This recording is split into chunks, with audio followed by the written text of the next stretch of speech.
E aí, bom dia, tudo bem? Faz um tempinho que eu não faço um filminho, né? E tem que aproveitar nessas horas do carro que, primeiro, que é mais confortável para mim, para enviar, para fazer, para mandar. Segundo, que é também muito mais inteligível, né? Muito mais tranquilo, embora com a péssima experiência ter que ficar olhando para minha cara, né? Mas, enfim, é público, mas não é público, porque tem uma ou duas pessoas que assistem, então tá tudo bem. Hoje, quinta-feira, manhã de quinta-feira, agora são 7h38. Vou me atrasar um pouquinho pro trabalho, mas estou indo pro trabalho. Hoje é dia 25 de fevereiro, ou seja, estão chegando as águas de março, por isso até que eu tô de carro hoje.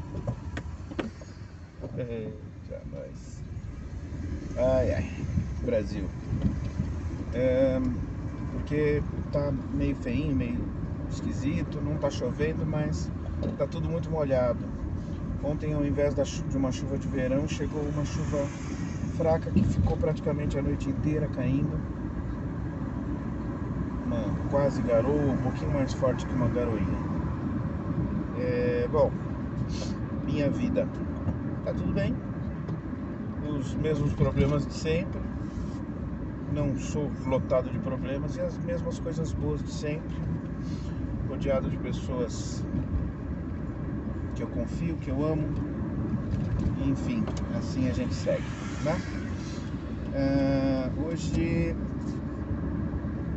bom, vamos primeiro para coisa mais trivial, né? Hoje é quinta-feira, dia 25, e hoje é basicamente a última rodada do Campeonato Brasileiro de 2020. A pandemia fez um campeonato que nem devia ter existido rodar até hoje. Semana que vem provavelmente já começa o Campeonato Paulista e vai ficar também mais um calendário apertado aí. Enfim, não vou falar sobre pandemia agora. Como diz o Juca, o Covidão 2020 termina hoje. Dois times têm chance de ser campeões. O Inter de Porto Alegre, que recebe em Porto Alegre o Corinthians. Fraquíssimo e inconsequente Corinthians, que é o meu time, mas que não merece muitos elogios, a não ser o fato de que beirava a zona de rebaixamento nas primeiras rodadas aí, e depois montou um processo que o garantiu na, na primeira divisão ainda, mas no meio da tabela. Chegou a erroneamente pensar que poderia disputar uma vaga na Libertadores ou na pré-Libertadores, mas não tem nenhuma chance. Quando chegou contra times que efetivamente disputariam essa vaga, foi muito fácil de identificar a sua fragilidade. Estou falando mais do meu time, que não tem nada a fazer no campeonato, a não ser atrapalhar a vida de um desafeto, que é o Inter de Porto Alegre. Eu, como corintiano, vou falar para vocês assim, tá difícil. Por uma preferência pessoal mínima, eu acharia que o Inter seria melhor ser campeão pelo que ele tem hoje lá, por ser um time mais batalhador do que qualquer outra coisa. Não é um time muito mais humilde do que o seu rival, o Flamengo, que também está disputando o título e tem maior facilidade para isso. É o favorito. Eu gosto do Abelão, gosto do time, que é um time mais cascudão. Não é um time de estrelas, muito pelo contrário, tem muito refúgio e muito menino da base do Inter. E eles estão a um ponto do Flamengo. Então, ele não depende mais só dele. Não adianta ele fazer 10-0 no Corinthians, por favor, que isso não aconteça. Que ele vai depender do Flamengo não ganhar do São Paulo. Se o Flamengo empatar ou perder para o São Paulo, no Morumbi, o Inter será campeão ganhando do Corinthians, por qualquer placar. E o Flamengo recebe não, será recebido pelo São Paulo aqui no Morumbi, aqui pertinho. e precisa de si mesmo, precisa ganhar de 0-0 e pronto, é campeão, acabou, não depende de mais nada. Uma situação estranha. Por quê? Por que eu não seria mais fácil para mim achar que era mais legal o Flamengo ganhar? Mas o Flamengo tem o técnico Rogério Ceni, que é um desafeto moral de qualquer corintiano. Qualquer corintiano sabe por quê, qualquer São Paulino sabe por quê. Mas é uma situação bastante interessante também, que também vai me fazer dar alguma risada. Seria o Flamengo ganhar do São Paulo no Morumbi e o seu técnico Rogério Ceni, que é um símbolo do São Paulo, ser campeão no Morumbi em cima do seu time do coração, do seu time de carreira. Enfim, é isso. Essa interessância do campeonato hoje. De resto, não tem mais nada que valha muito. Todos os jogos acontecerão hoje às 9h30 da noite. Se tiver alguma coisa mais interessante fora do futebol também, amanhã eu faço outro vídeo, um outro momento desse fim de semana. Certo? Mas tá uma situação bastante interessante. O Inter, a única coisa que me irrita é não ele agora, mas é o passado dele. O Inter foi um time muito chorão. O Inter chegou, ele gosta muito de pressionar juízes, fazendo DVDs e mandando para a CBF, fazendo provas de que beneficiam. Ele fez isso inicialmente contra o Corinthians, mas ele faz isso todo ano contra alguém, contra o Flamengo também. Então essa coisa de ser choramingão, isso irrita um pouco no Inter de Porto Alegre, na filosofia deles lá. Mas fora isso, eu preferia que o Inter fosse campeão, mas eu preferia principalmente que ele não desse uma goleada no Corinthians. Agora, também vai ser muito engraçado o Flamengo ser campeão aqui no Morumbi, em cima do São Paulo, com o técnico Rogério Ceni, o mito do São Paulo. E é isso. Bom, meu trabalho está extremamente calmo. Calmo no sentido de que eu dou conta de tudo com facilidade, do que as últimas semanas têm vindo para mim. Tenho me adaptado, tenho me colocado à disposição e tenho tido um bom retorno, e parece, pelo que eu estou percebendo, que os resultados estão sendo bons. Então, assim, semana que vem alguma coisa muda aí no volume de trabalho só, porque parece que tem 70 pessoas pré-aprovadas para iniciarem aqui na unidade de Barueri que eu sou responsável pelo atendimento, pela gestão do atendimento dos temporários da minha agência. Bom, assim, eu estava até vendo ontem fazendo uma filosofiazinha antes de dormir em relação a isso.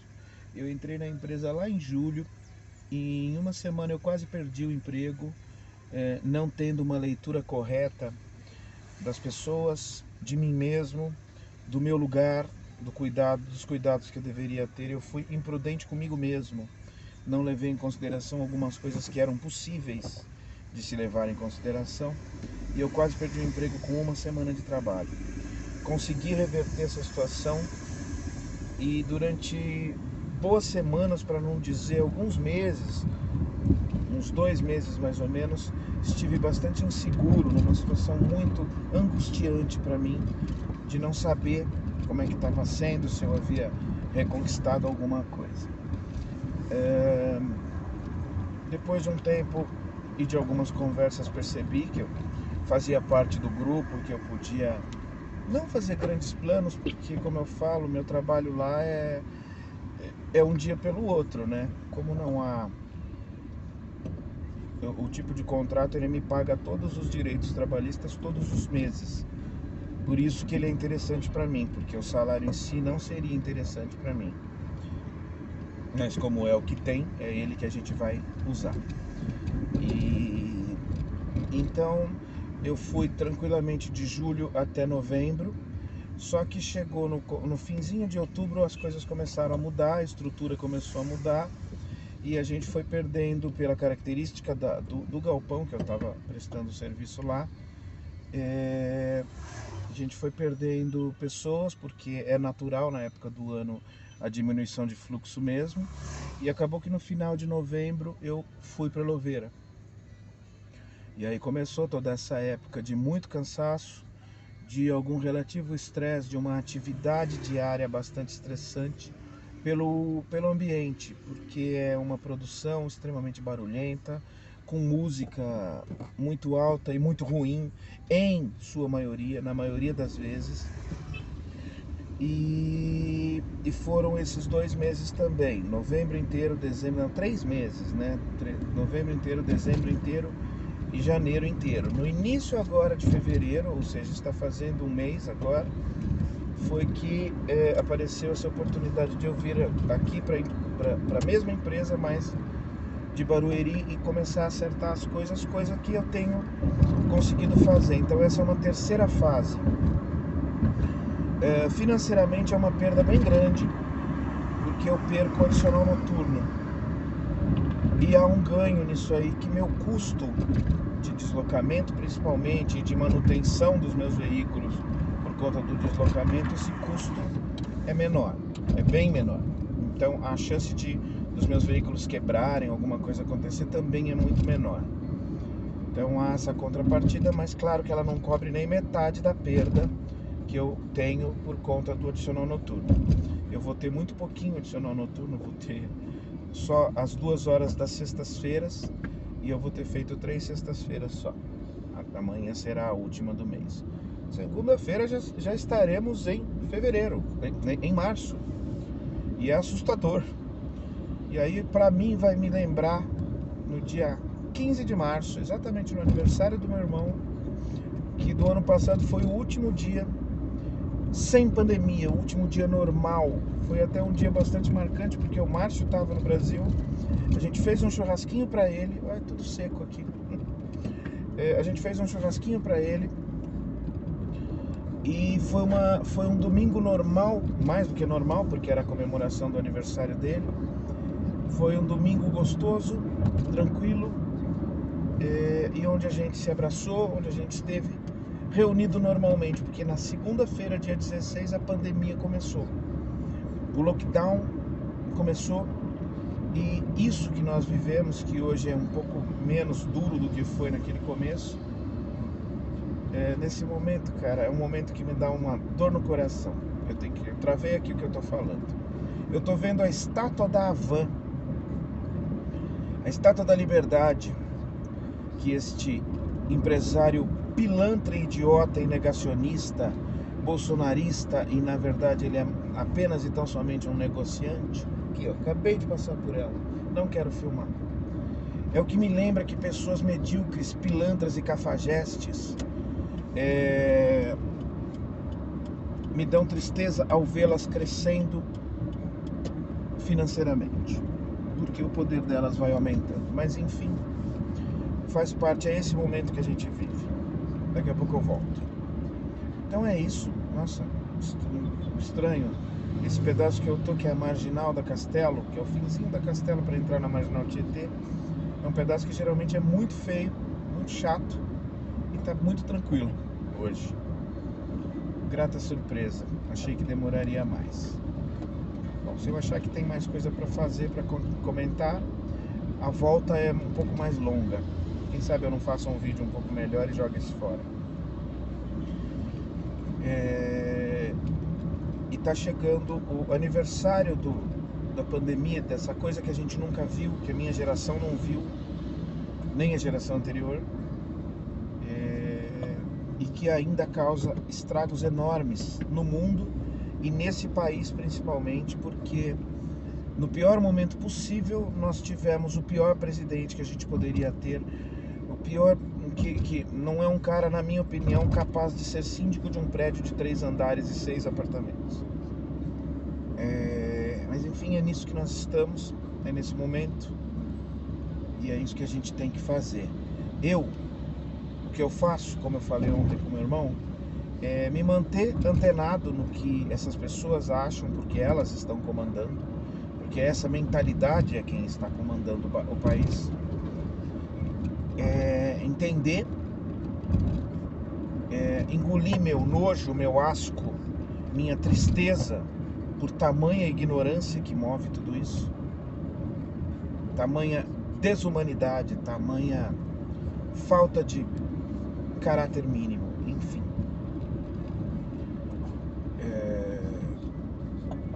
Entender para poder me defender, para poder saber o que está acontecendo, para poder até fingir quando necessário, porque conhecendo os argumentos a gente pode fingir.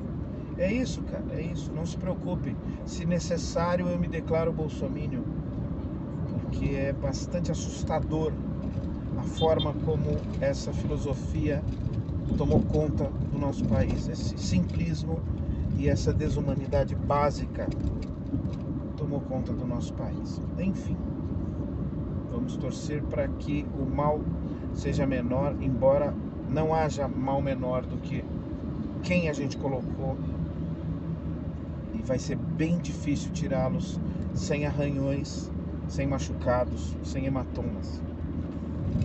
Enfim, medíocres estão se sentindo representados por um medíocre, por uma linha medíocre de pensamento, de raciocínio. E é isso, tá? Bom, vida que segue, a gente tá aqui correndo para que tudo continue bem. Minha situação no trabalho, eu realmente, depois de julho, agosto, setembro, outubro, novembro, dezembro, janeiro, fevereiro, depois de 7 meses, me sinto relativamente estável até a próxima vírgula, né? Mas enfim, me sinto um pouco mais útil hoje, me sinto fazendo parte de soluções que a gente está conquistando, e é isso que a gente tem, beleza? Se não nos virmos, bom fim de semana. Mais à noite eu coloco esse videozinho lá, ou não, vamos saber. Minha mamãe ainda não se vacinou. Eu esperava que até esse momento ela já tivesse pelo menos tomado uma das doses, mas ainda não. Ela está se cuidando, o que está me deixando muito contente. E a nós resta esperar e tratar isso da melhor forma possível. Uma outra coisa que eu também não contei: nós entregamos os pontos e nos colocamos em um relativo risco. Estamos colocando o Cauê de volta na escola. Essa semana ele recomeçou, e presencial, tá? E ao mesmo tempo, pela tristeza do momento em que nada melhorou, a situação da pandemia continua muito grave, tanto que ontem foi decretado novo estado de toque de recolher, que é quando das 23 às 6 da manhã, alguma coisa assim, proibidas atividades a não ser o necessário, com o tal do padarias, como é que fala? Drogarias, hospitais e afins. Serviços essenciais apenas funcionando, postos de combustível e assim por diante. E resultado de uma população que gosta de politizar um conceito que é muito básico, que se chama conscientização. A culpa é do Dória, a culpa é do Bolsonaro, a culpa é da puta que pariu, mas a culpa não é do cara que não resistiu e fez um churrasquinho com os amigos. A culpa não é do cara que pegou a família e foi pra praia no Natal e no Ano Novo. A culpa não é do cara que tá indo tomar uma cerveja e se abraçando e beijando muito nos barzinhos e nas baladas de todos os fins de semana. A culpa nunca é deles. Nunca, nunca, nunca. A culpa é do Dória. O Dória tá acabando com a economia. Enquanto ele não acabar com a economia, ele não sossega. Então, né, meu senhor, minha senhora, de pensamentos nobres, como são vocês, troca esse polo aí que vocês estão falando merda. Vocês estão falando muita bosta.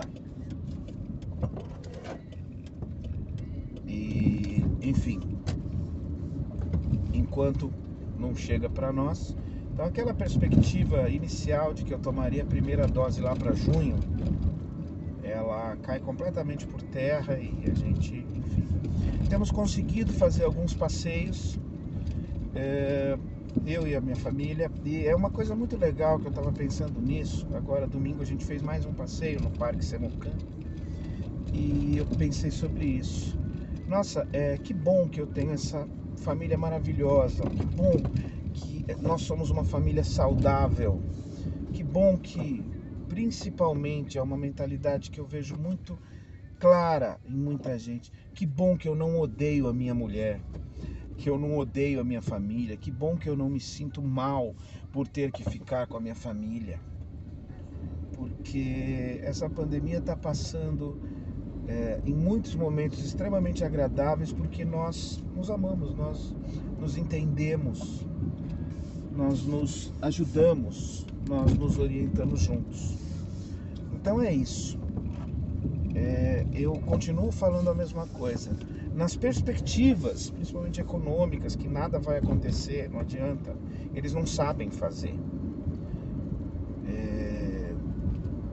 Eu estou numa situação bastante privilegiada, eu estou numa situação melhor do que antes da pandemia começar, financeiramente falando, até fisicamente, no conceito do tipo de trabalho e tudo mais, mesmo tendo passado 3 meses em Louveira, numa viagem bem mais desgastante todos os dias para o trabalho, era menos desgastante do que você passar o dia inteiro fazendo Uber. Não só pelo contexto de desgaste físico, mas o desgaste psicológico mesmo. A gente... deixa eu ver aqui. Vou ficar pelo lado de cá e você decente. Aqui é um lugar que demora um pouquinho. Nossa, 22 minutos já. Vídeo longo. Então, assim, eu fico realmente nessa coisa. Talvez, se não fosse a pandemia, não aconteceria, ou aconteceria de outra forma. Eu não sou dessa linha, não sou mesmo dessa linha de que o que tem que acontecer, acontecerá, o que é seu está escrito. Para. O mesmo conceito de encarar a ida do Cauê para a escola como, não, se tiver que acontecer, acontece, deixa nas mãos de Deus. Puta, odeio esse papo. Eu odeio esse papo, simplesmente eu odeio. Você é culpado pelas escolhas e você é culpado pelas probabilidades que você se coloca em risco. Simples assim. Não venha com essa de que Deus e você não faz nada. Entendeu? Essa almofada moral ridícula. Tinha que ser. Azar existe, sorte existe, mas probabilidades de se colocar em azar ou em sorte também existem, tá bom? Então é isso. O Cauê voltou, a gente não aguentou, ele também não aguentou, a gente realmente... todos os lados meio que explodiram com ele fazendo aula em casa, ainda com muito pouca maturidade para aproveitar isso. O nosso psicológico também explodiu, estourou, pesado. Então a gente resolveu tentar. Ontem ele não foi porque a Glaucia queria ouvir quais seriam as novas medidas, quais os números, mas não tinha nenhuma grande novidade não. Então a gente está trabalhando a cabecinha dele para que ele tente se proteger. Não é fácil, com os amiguinhos, tudo, para que ele tente se proteger, para que ele tente evitar o contato o máximo que ele puder, como que faz para crianças de 6 para 7 anos não se encostarem, né? Enfim, que ele passe bastante álcool gel e tudo, e que fique em menor risco e que nos coloque em menor risco. Mas sabemos da probabilidade, nós aumentamos a probabilidade de nos contagiar. Simples assim, tá? Nós aumentamos a probabilidade de nos contagiar. Então, faz parte desse momento. É aquela coisa que não deixa de ser errada, mas que a gente justifica por outros motivos que para nós também são justos. Beleza? Vamos ver quais serão as cenas dos próximos capítulos. Semana que vem vai ser uma semana, na minha opinião, mais agitada, porque parece que terá 70 novos temporários lá na minha unidade. Então Na entrada eu tenho bastante participação sobre eles, e nas integrações e tudo mais, nas orientações. E espero que tudo corra bem e que eu possa fazer um bom trabalho, eu ajude a minha empresa e continue deixando a perspectiva de ser ajudado pela minha empresa, porque nesse momento a melhor coisa que pode me acontecer é eu arrumar esse trabalho. E neste momento aqui, principalmente, o conforto e o bem-estar, a qualidade de vida minha nunca foi tão boa nesse sentido de trabalhar o dia todo, só nas sextas-feiras, né? Eu estou fazendo de segunda a quinta, horário normal, horário comercial, das 8 às 5 e pouco, alguma coisa assim. E na sexta-feira é o dia que eu faço atendimento lá também, eu faço na terça de manhã também, só que na terça eu vou de manhã para lá e depois eu venho para cá, para Lapa. E na sexta-feira eu faço das 5 da tarde à meia-noite. Já fiz 2 sextas-feiras assim, manhã de novo. E é isso. Se tiver alguma coisa interessante para falar, eu amanhã passo mais um vídeo, vejo como faço na moto, enfim, para falar sobre o dia de hoje ou sobre alguma novidade importante que eu queira registrar. De resto é isso. Desculpa a chatice, foi só um registro, mais um diário eletrônico de como anda a minha vida, de como anda a minha cabeça, e, enfim, mais um registro temporal do meu mundo, do mundo à minha volta e do que tem acontecido e da minha percepção. Falou? Beijo do gordo, tudo de bom e boa sorte para todos nós, que precisamos mesmo.